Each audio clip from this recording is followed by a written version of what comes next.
Hello दोस्तों। आज आपका सर्किट डायग्राम्स का जो डर है वो चला जाएगा। हम खूब सारे क्वेश्चंस करने वाले हैं सर्किट डायग्राम के ऊपर। तो चलो दोस्तों शुरू करते हैं। इस पर्टिकुलर क्वेश्चन में हमें करंट निकालना है I one and I two. तो दोस्तों सबसे पहले हम लूप ले लेंगे। तो मैं सबसे पहले लूप ले रहा हूं दोस्तों, ए B E F A.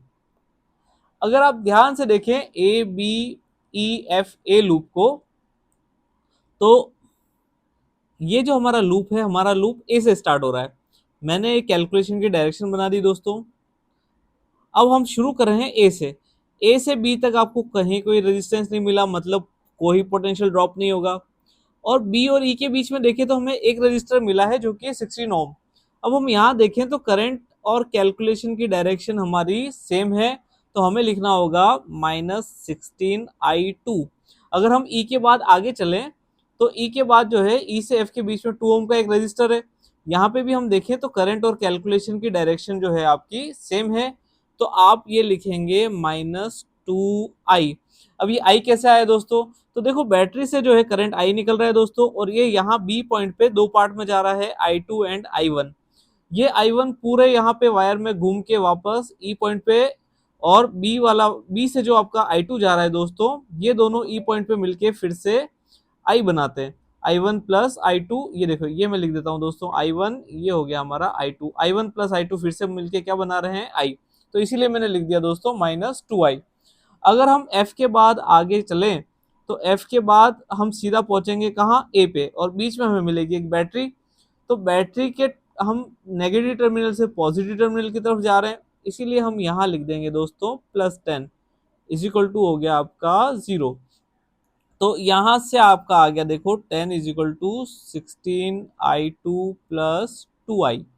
I already आपको पता ही है दोस्तों, आई है आपका कितना, आई है आपका I1 + I2। तो ये मैं लिख देता हूं I1 + I2। अब देखिए दोस्तों, ये हो गया हमारा 16I2 + 2I1 + 2I2, जो कि हो गया दोस्तों 18I2 + 2I1। अब देखिए दोस्तों एक और लूप ले लेते हैं हम। तो इस बार हम जो लूप ले रहे हैं वो ले रहे हैं हम BCDEB। BCDEB में मैं एक और जो है हमारी कैलकुलेशन की डायरेक्शन बना देता हूँ। तो ये दोस्तों मैंने कैलकुलेशन की डायरेक्शन बना दी। ध्यान से देखिए दोस्तों, हम बी से स्टार्ट कर रहे हैं। बी से सी के बीच में कोई रेजिस्टेंस नहीं मिला, मतलब कोई आपका पोटेंशियल ड्रॉप नहीं हुआ। सी एंड डी के बीच में 10 ओम का रेजिस्टर है। अगर आप ध्यान से देखें तो करंट और कैलकुलेशन की सेम डायरेक्शन। तो ये हो गया आपका -10I1। यहाँ पे 6 ओम के अक्रॉस देखेंगे तो भी करंट और कैलकुलेशन का सेम डायरेक्शन। तो ये हो जाएगा आपका फिर से -6I1, क्योंकि 6 ओम से भी I1 करंट ही जा रहा है। अब अगर ई के बाद आप बी पे जाएं, क्योंकि ई के बाद आपको बी जाना है दोस्तों, तो ई से अगर जब आप बी पे जाएंगे तो आपका करंट और कैलकुलेशन का डायरेक्शन रिवर्स है। ध्यान से देखिए, कैलकुलेशन की ये डायरेक्शन है और करंट की ये डायरेक्शन है। तो यहाँ आपका आ जाएगा +16I2 = हो गया आपका दोस्तों 0। तो यहां से अगर हम ध्यान से देखें दोस्तों, तो ये हो गया 16I1 + 16I2 = 0। तो दोस्तों हो गया हमारा 16I2 = 16I1। तो यहां से हमें एक रिलेशन मिल रहा है I2 = I1। चलो दोस्तों, ये तो हमारा काम बहुत आसान हो गया, क्योंकि I2 I1 के इक्वल आ गया है। तो अगर इसको हम इक्वेशन 1 नाम दे दें, इसको इक्वेशन 2 नाम दे दें, तो यहाँ हम सीधा वैल्यू को रिप्लेस कर देते हैं। तो मैं I2 को रिप्लेस कर देता हूँ I1 से। तो 10 = हो गया आपका 18I1 + 2I1। तो ये हो गया दोस्तों आपका, हम फाइनल सॉल्यूशन यहाँ कर देते हैं दोस्तों। तो 10 = 20I1। तो ये आ गया आपका हाफ, I1 की वैल्यू हाफ आ गई, और क्योंकि I1 I2 के इक्वल है तो I2 भी हो गया दोस्तों हाफ। और I क्या था आपका दोस्तों, I था I1 + I2। तो आप I लिख देंगे दोस्तों हाफ प्लस हाफ, जो कि आ जाएगा आपका 1 एम्पियर। चलो दोस्तों, अब चलते हैं अगले क्वेश्चन पे। इस क्वेश्चन में भी हमें I1 एंड I2 कैलकुलेट करना है। तो I1 I2 कैलकुलेट करने के लिए दोस्तों मैं पहले एक लूप डिसाइड कर लेता हूं। तो मैं जो लूप ले रहा हूं वो है हमारा EFCDE। तो मैं लिख देता हूं EFCDE। ई से एफ के बीच में कोई रेजिस्टेंस नहीं, मतलब कोई पोटेंशियल ड्रॉप नहीं होगा। और दोस्तों मैं ये कैलकुलेशन की डायरेक्शन भी ड्रॉ कर लेता हूँ। मैं ले रहा हूँ कैलकुलेशन की डायरेक्शन क्लॉकवाइज। अगर मैं एफ से आगे चलूँ तो 4 ओम का रजिस्टर दिख रहा है और वहां से करंट पास हो रहा है I1। तो क्योंकि करंट और कैलकुलेशन की सेम डायरेक्शन है दोस्तों, इसीलिए मैं -4I1 लिख देता हूँ। अब आगे चले तो 1 ओम का एक रजिस्टर आ रहा है, तो 1 ओम के रजिस्टर से करंट I1 पास हो रहा है, तो मैं -I1 लिख देता हूँ दोस्तों। अगर हम ये बैटरी के अक्रॉस देखें तो ये जो है हम नेगेटिव टर्मिनल से पॉजिटिव टर्मिनल की तरफ जा रहे हैं, तो हमको +5 लिखना है। इसी के बाद अगर हम आगे चलें तो 2 ओम का रजिस्टर आया आपका, यहाँ पे भी आप करंट और कैलकुलेशन की डायरेक्शन देखें तो वो सेम है, तो ये हो जाएगा दोस्तों -2I। और यहाँ पे डाउन साइड भी आपका 1 ओम का रजिस्टर है और ये जो है आपका -I, 1 × I -I। और ये अगर हम देखें 1 ओम के रजिस्टर से आगे चलें तो 8 वोल्ट की बैटरी है, तो 8 वोल्ट भी आप देखें तो ये हम जो है नेगेटिव से पॉजिटिव जा रहे हैं, इसीलिए हम +8 लिख देंगे। और सामने हम वापस जो है ई पे ही पहुंच गए, इसीलिए मैं लिख देता हूँ 0। अगर मैं दोस्तों इसको सॉल्व कर लूँ तो ये हो जाएगा आपका -5I1 -3I plus 13 = 0। 13 = 3I plus 5I1। अब सॉल्व करते हैं दूसरा लूप। दूसरा लूप में ले रहा हूँ दोस्तों FABCF। FABCF में मैं कैलकुलेशन की डायरेक्शन ड्रॉ कर लेता हूँ, तो ये मैं फिर से कैलकुलेशन की डायरेक्शन ड्रॉ कर रहा हूँ। मैं क्लॉकवाइज ले रहा हूँ और शुरू करें हम एफ से। एफ और ए के बीच में आप देख रहे हैं कहीं कोई रेजिस्टेंस नहीं है, मतलब कोई पोटेंशियल ड्रॉप नहीं हुआ। अगर हम ये ए से बी के बीच में देखें तो I2 करंट फ्लो हो रहा है, तो 3 ओम के अक्रॉस हो जाएगा दोस्तों -3I2। और अगर हम देखें तो बी और सी के बीच में फिर से कहीं कोई रेजिस्टेंस नहीं है, इसलिए यहाँ पे भी पोटेंशियल ड्रॉप नहीं होगा। 5 वोल्ट की बैटरी के यहाँ देखें तो पॉजिटिव से नेगेटिव आप जा रहे हैं, पॉजिटिव से नेगेटिव टर्मिनल जाते हैं हम तो माइनस लिखना होगा हमें, तो ये -5 हम लिखेंगे। अब बैटरी के बाद आपके पास है 1 ओम का रजिस्टर और 4 ओम का रजिस्टर। तो अब देखिए दोनों में जो है आप देखें करंट और कैलकुलेशन की डायरेक्शन अपोजिट है। करंट I1 जा रहा है आपका F से C और कैलकुलेशन हमने ली है C से F। दोनों का डायरेक्शन क्योंकि अपोजिट है इसीलिए हम प्लस में लेंगे, तो +I1 ये हो गया आपका 1 ओम के अक्रॉस और +4I1 ये हो गया आपका दोस्तों 4 ओम के अक्रॉस। = मैं 0 लिख दूंगा क्योंकि जहां से हमने शुरू किया वहीं हम पहुंच गए। तो अगर इसको हम लिखें तो ये हो जाएगा आपका 5I1 -3I2 = 5। हमें एक चीज क्लियर है कि हमारा जो है आई करंट जो यहाँ से जा रहा है ये दो पार्ट में यहाँ पे डिवाइड हो रहा है। ये यहाँ जा रहा है आपका I1, ये यहाँ जा रहा है आपका I2। तो I = हो गया आपका I1 प्लस I2। अगर आप इक्वेशन के को नाम दे दें इक्वेशन 1, इक्वेशन 2, इक्वेशन 3, तो I को हम रख सकते हैं इक्वेशन 1 में। तो अगर I को हम इक्वेशन 1 में रखें तो 13 = 3 और ये हो जाएगा आपका I1 plus I2 plus 5I1। तो ये आ गया दोस्तों 13 = 3I1 plus 3I2 plus 5I1। तो ये आ गया दोस्तों 13 = 8I1 प्लस 3I2। ये इक्वेशन 4 में नाम दे देता हूँ। और हमारे पास इक्वेशन 2 है जिसमें हमें दिया है 5I1 माइनस 3I2 प्लस 5। अगर मैं दोनों इक्वेशंस को एलिमिनेशन की मेथड से सॉल्व कर लूँ, इक्वेशन 2 एंड 4, तो ये हो जाएगा दोस्तों 5 = 5I1 माइनस 3I2 और ये दूसरा हो गया दोस्तों 13 = 8I1 प्लस 3I2। तो ये अगर मैं एलिमिनेशन की मेथड से सॉल्व करूँ तो ये 18 = 13I1 आ गया आपका। तो यहाँ से आपको I1 मिल रहा है दोस्तों 18/13। अगर आपको I1 मिल गया है तो आपको करंट I भी मिल जाएगा। अब इक्वेशन 1 में रख दीजिए दोस्तों, तो ये हो गया 13 = 3I प्लस 5I1 और I1 है आपका 18/13। 18/13 को आप सॉल्व करेंगे तो 13 माइनस 90/13 = 3I। तो ये दोस्तों आ गया आपका 79/39। ये मिल गई आपको आई की वैल्यू। अब दोस्तों आपके पास आई है, I1 है, तो आप इस रिलेशन का यूज करके I2 भी ले आएंगे। तो दोस्तों चलते हैं अगले क्वेश्चन पे। तो इस क्वेश्चन में भी हमें I1 एंड I2 कैलकुलेट करना है। तो इसे कैलकुलेट करने के लिए सबसे पहले मैं एक लूप ले लेता हूँ। तो मैं लूप ले रहा हूँ दोस्तों CABDC, और इस लूप के अंदर मैं एक कैलकुलेशन की डायरेक्शन ड्रॉ कर लेता हूँ। तो ये मैंने क्लॉकवाइज डायरेक्शन सेट कर लिया। अब हम सी से स्टार्ट कर रहे हैं, तो सी से जैसे ही हम स्टार्ट करते हैं हमें एक बैटरी मिलती है। तो बैटरी को अगर हम देखें तो हम नेगेटिव टर्मिनल से हम पॉजिटिव टर्मिनल की तरफ जा रहे हैं, इसीलिए हम +10 लिखेंगे दोस्तों। और ए से बी के बीच में देखें तो कोई रेजिस्टेंस है नहीं, मतलब वहाँ कोई पोटेंशियल ड्रॉप नहीं हुआ। इसी तरह से बी एंड डी के बीच में भी कोई पोटेंशियल ड्रॉप नहीं हुआ। अगर हम इसके बाद चलें डी से सी की तरफ, तो ये हमारी कैलकुलेशन की डायरेक्शन इस तरफ है और करंट की डायरेक्शन इस तरफ है। क्योंकि दोनों अपोजिट है, इसीलिए हमारा पॉजिटिव पोटेंशियल ड्रॉप होगा। तो हम इसको लिख देंगे दोस्तों 2I2 इज इक्वल टू 0। तो ये दोस्तों यहाँ से आपको I2 की सीधी वैल्यू मिल रही है। I2 इज इक्वल टू हो गया आपका -10, तो I2 आ गया आपका दोस्तों -5। इसे हम लिख देते हैं इक्वेशन 1। अब ले लेते हैं हम दूसरा लूप। तो दूसरा लूप हम ये ले लेते हैं दोस्तों GCDEFG। तो इस लूप में अगर हम देखें दोस्तों तो हम G से स्टार्ट करते हैं। G से हम C की तरफ जब जाते हैं तो हमें दिखता है कि कोई रेजिस्टेंस नहीं है। अगर वहाँ कोई रेजिस्टेंस नहीं है तो कोई पोटेंशियल ड्रॉप नहीं हुआ दोस्तों। तो हम ये देखो कैलकुलेशन की डायरेक्शन भी बना लेते हैं। अब देखिए, जब हम C से आगे बढ़ते हैं, C और D के बीच में जो है हमारा एक 2 ओम का रजिस्टर है, और वहाँ से जो करंट पास हो रहा है वो I2 है। यहाँ हम देखें कैलकुलेशन और करंट की दोनों की सेम डायरेक्शन है, इसीलिए हम लिख देंगे इसको दोस्तों -2I2। अगर हम D से आगे चलें तो D एंड E के बीच में जो है हमारा 5 ओम का एक रजिस्टर है।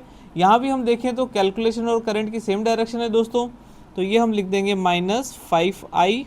अगर हम आगे चलें E एंड F के बीच में फिर से कोई रेजिस्टेंस नहीं है, पर जब हम F और G के बीच में जाते हैं तो F एंड G के बीच में जो है दोस्तों एक रजिस्टर और एक बैटरी लगी हुई है आपकी। तो हम अगर देखें तो रजिस्टर के अक्रॉस करंट एंड कैलकुलेशन का सेम डायरेक्शन है। मान लीजिए दोस्तों ये कैलकुलेशन की डायरेक्शन और ये करंट तो दोनों सेम है दोस्तों, तो यहाँ आ गया आपका -3I। और अगर हम थोड़ा और आगे चले दोस्तों तो ये बैटरी है, और बैटरी में हम नेगेटिव टर्मिनल से पॉजिटिव टर्मिनल की तरफ जा रहे हैं। तो ये मैं लिख दूंगा दोस्तों +20 इज इक्वल टू 0, क्योंकि हम वापस G पे पहुंच गए हैं दोस्तों। अब I2 की वैल्यू ऑलरेडी हमारे पास है, तो ये I2 की वैल्यू को मैं यहाँ रख दूंगा इक्वेशन 2 में। तो ये हो जाएगा आपका -2, यहाँ आ गया हमारा -5, और ये आ गया दोस्तों -8I + 20 इज इक्वल टू 0। तो ये हो गया दोस्तों आपका 10 + 20 इज इक्वल टू 8I। तो I दोस्तों आ गया है आपका 30/8, जो कि हो जाएगा आपका 15/4। तो दोस्तों आपके पास I आ गया है, आपके पास I2 है, तो आप इसी के साथ जो है I1 भी कैलकुलेट कर सकते हैं, क्योंकि हमारा एक रिलेशन है यहाँ पे I = I1 + I2। क्योंकि यहाँ से जो I करंट जा रहा है दोस्तों वो यहाँ दो पार्ट में जा रहा है, I2 एंड I1। मिलते हैं दोस्तों नेक्स्ट क्वेश्चन में। इस क्वेश्चन में हमें कैलकुलेट करना है करंट थ्रू 10 ओम रेजिस्टेंस। तो हम सबसे पहले एक लूप ले लेते हैं। तो हम ले रहे हैं लूप दोस्तों CABC। तो दोस्तों मैंने लूप ले लिया है CABC। यहाँ अगर हम ध्यान से देखें दोस्तों तो करंट का डायरेक्शन उन्होंने नहीं दिया है, तो हम ले लेते हैं यहाँ से करंट I। तो यहाँ से अगर करंट I जा रहा है दोस्तों, तो यहाँ ये दो पार्ट में डिवाइड होगा। तो यहाँ हम लिख देते हैं I1 और यहाँ लिख देते हैं हम I - I1। साथ में हम इस लूप के लिए कैलकुलेशन की डायरेक्शन भी बना लेते हैं दोस्तों। तो ये मैंने कैलकुलेशन की डायरेक्शन बना ली दोस्तों एंटी क्लॉकवाइज। अब अगर हम C से स्टार्ट करें तो C के बाद हमारा 2 ओम का रेजिस्टेंस आता है, तो हम यहाँ लिख देते हैं दोस्तों -2I। इसके बाद हम जाएंगे 10 ओम के थ्रू। तो यहाँ से करंट 10 ओम के अक्रॉस जो करंट जा रहा है वो है I1। तो ये हो गया दोस्तों आपका -10I1। फिर आप पहुंच गए दोस्तों B पॉइंट पे। B से आप C की तरफ जाते हैं तो बीच में बैटरी लगी है, और आप जा रहे हैं नेगेटिव टर्मिनल से पॉजिटिव टर्मिनल की तरफ। तो हम इसे लिख देंगे +10 इज इक्वल टू हम लिख देंगे सामने 0। तो ये दोस्तों आ गया हमारा 10 is equal to 2I + 10I1। तो ये आ गया दोस्तों 10 इज इक्वल टू 2। अगर हम कॉमन ले लें तो I + 5I1, ये हमने कैंसिल कर दिया, तो ये आ गया 5 is equal to I + 5I1। Equation 1 हम इसको नाम दे देते हैं दोस्तों। अब हम दूसरा लूप ले लेते हैं। दूसरा हम जो लूप ले रहे हैं वो हम ले लेते हैं CADBC। इस लूप में हम देखो कैलकुलेशन की डायरेक्शन बना देते हैं दोस्तों। तो इस बार फिर से मैं एंटी क्लॉकवाइज डायरेक्शन बना लेता हूँ। तो चलते हैं आगे, और C से अगर स्टार्ट करें तो सी के बाद एक रेजिस्टेंस आता है जो कि है 2 ओम का, तो ये हो जाएगा आपका -2i। ए के बाद आपका एक बैटरी लगी हुई है, तो हम यहाँ पे जो है वो नेगेटिव टर्मिनल से पॉजिटिव टर्मिनल की तरफ जा रहे हैं, तो इसे हम +5 लिख देते हैं। रेजिस्टेंस के अक्रॉस हम देखें तो करंट कितना है, तो यहाँ करंट है दोस्तों I-I1, तो ये मैं लिख देता हूँ -1 इंटू I-I1।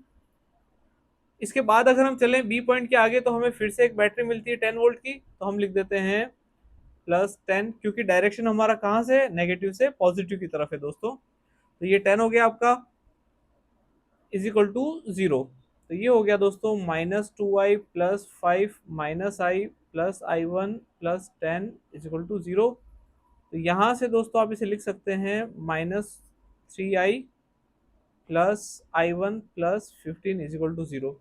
यहाँ से अगर मैं i की वैल्यू निकालूँ दोस्तों, तो i आएगा हमारा 5 - 5i1, और इसे अगर मैं इस इक्वेशन में i की जगह रख दूं तो ये हो जाएगा दोस्तों -3 5 - 5i1 + I1 + 15 is equal to 0।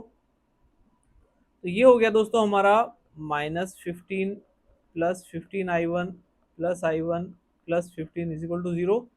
तो ये -15 + 15 कैंसिल, तो ये हो गया दोस्तों 16i1 इज इक्वल टू 0। तो I1 आ गया आपका 0।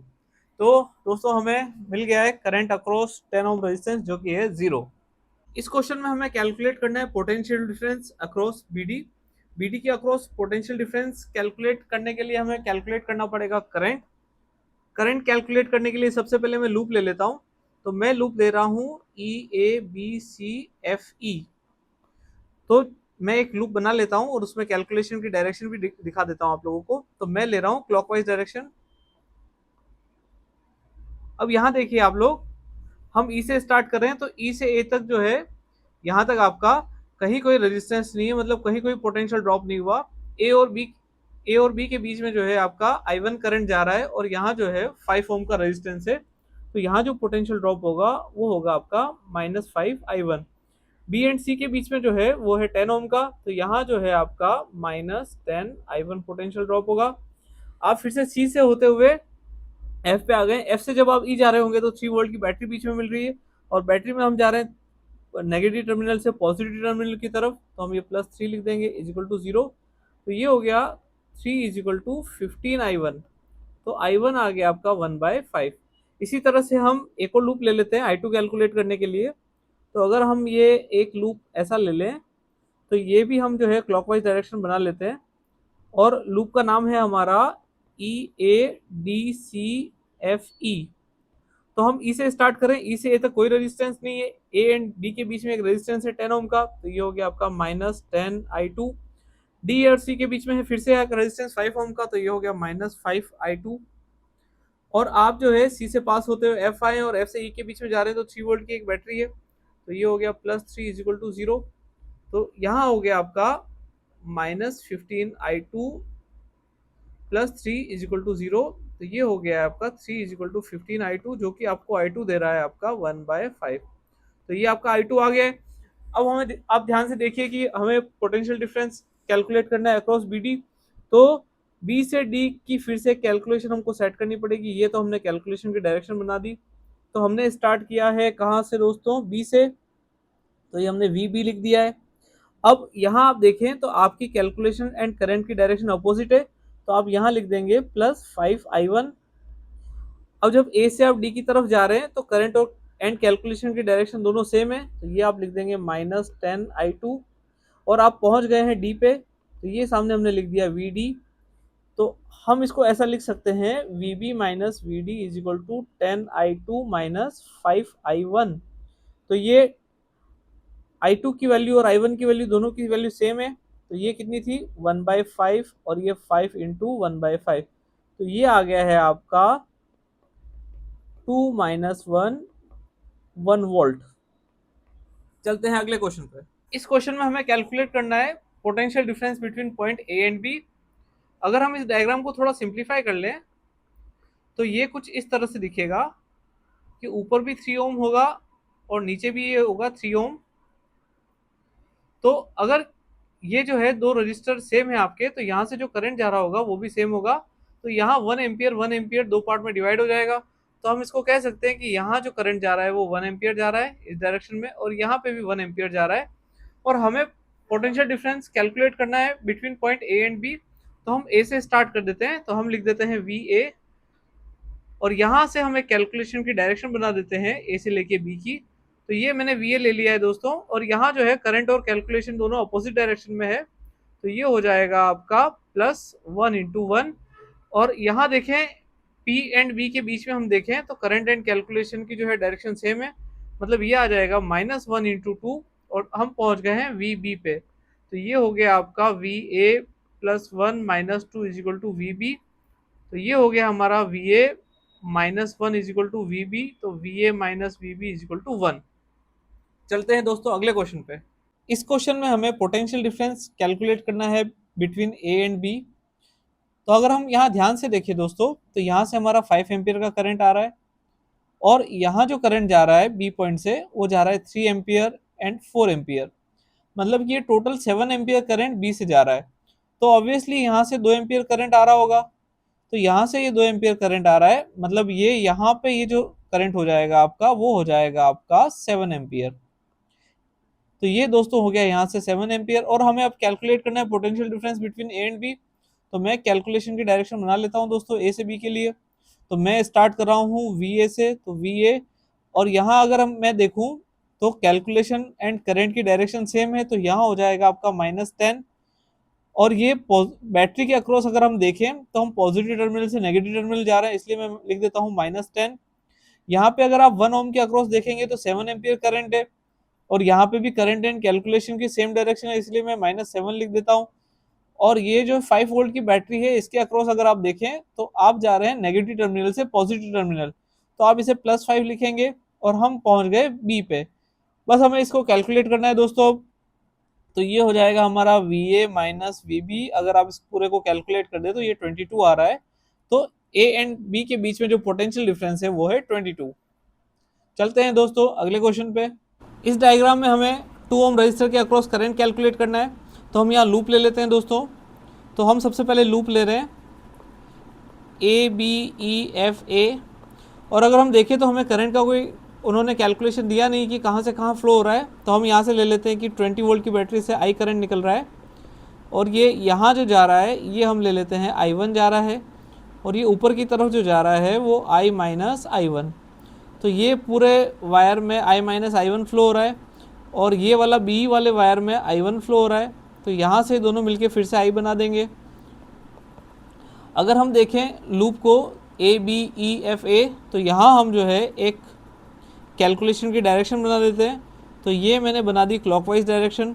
अगर हम ए से स्टार्ट करेंगे तो ए एंड बी के बीच में कोई रेजिस्टेंस नहीं है, तो वहाँ कोई पोटेंशियल ड्रॉप नहीं हुआ। बी एंड ई के बीच में एक रेजिस्टेंस है, तो वहाँ जो ड्रॉप होगा पोटेंशियल वो हो जाएगा आपका -I1।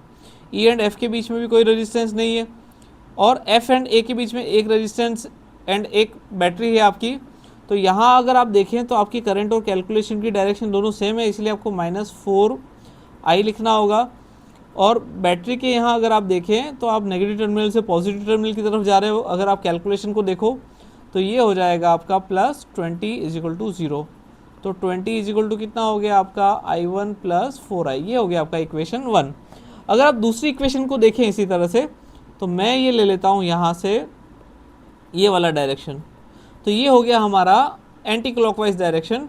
मैं लूप लिख देता हूँ CBEDC। अगर हम C से B को देखें तो यहाँ कोई रेजिस्टेंस नहीं, मतलब यहाँ कोई पोटेंशियल ड्रॉप नहीं हुआ। B एंड E के बीच में देखें तो एक रेजिस्टेंस है, तो वहाँ मैं लिख देता हूँ -I1। E एंड D के बीच में देखें तो वहाँ पे भी कुछ भी ड्रॉप नहीं हुआ। अगर D एंड C के बीच में देखें तो करंट एंड कैलकुलेशन की डायरेक्शन दोनों अपोजिट है, तो ये आ जाएगा आपका +2I - I1। और अगर हम बैटरी के यहाँ देखें तो अगर कैलकुलेशन को हम देखें तो कैलकुलेशन हमारी इस तरफ जा रही है, हम जा रहे हैं मतलब नेगेटिव टर्मिनल से पॉजिटिव टर्मिनल की तरफ। तो इसको मैं +10 लिख दूंगा, = हो गया है 0। अगर इसको आप सॉल्व करें तो ये आएगा आपका 10 = 3I1 - 2I, ये हो गया इक्वेशन 2। अगर आप इक्वेशन 2 को 2 से मल्टीप्लाई कर दें तो ये हो जाएगा आपका 20 = 6I1 - 4I। इसको हम इक्वेशन 3 लिख देते हैं। अगर हम इक्वेशन 3 और इक्वेशन 1 दोनों को ऐड कर दें तो ये आ जाएगा आपका 20 + 20 इज इक्वल टू 7i1, और ये जो है -4i एंड +4i आपस में कैंसिल हो जाएंगे, तो 40/7 आ गया है आपका i1। अगर आपका i1 आ गया है और हम देख रहे हैं कि 2 ओम के अक्रॉस जो करंट जा रहा है वो i-i1 है, तो यहाँ अगर हम i1 को रख दें तो हमें i-i1 की सीधी वैल्यू मिल जाएगी। तो हमारा i1 कितना है, -40/7 प्लस ये 10 plus 2i-i1 is equal to 0। तो ये हो जाएगा आपका 30/7 plus 2i-i1 is equal to 0। तो ये आपका i-i1 आ गया है -30/7 इंटू 2, तो ये हो गया आपका -15/7। चलते हैं दोस्तों नेक्स्ट क्वेश्चन पर। यहाँ हमें करंट कैलकुलेट करना है 2 ओम रजिस्टर के अक्रॉस। तो यहाँ अगर आप देखेंगे तो ये अर्थिंग की हुई है, तो यहाँ पोटेंशियल आपका 0 हो जाएगा। यहाँ आप देख रहे हैं कि 8 वोल्ट पोटेंशियल डिफरेंस की बैटरी है, तो ये अगर यहाँ पीछे की तरफ अगर 0 हो गया, नेगेटिव टर्मिनल आपका 0 हो गया, तो पॉजिटिव टर्मिनल आपको 8 शो करेगा, तो यहाँ पे भी जो है वो पोटेंशियल 8 होगा। अब आप अगर ध्यान से देखें तो यहाँ ये 4 वोल्ट की बैटरी है, तो यहाँ पोटेंशियल डिफरेंस 4 होना चाहिए, तो 8 यहाँ लिखा है, तो अगर हम यहाँ 4 लिख देंगे तभी ये 4 का पोटेंशियल डिफरेंस हो पाएगा यहाँ पे। अगर हम देखें तो ये जो बैटरी दी है ये 6 वोल्ट की दी है, तो अगर हम यहाँ -2 लिख देंगे तभी यहाँ पोटेंशियल डिफरेंस 6 हो पाएगा। अब हमें कैलकुलेट करना है 2 ओम रजिस्टर के अक्रॉस करंट।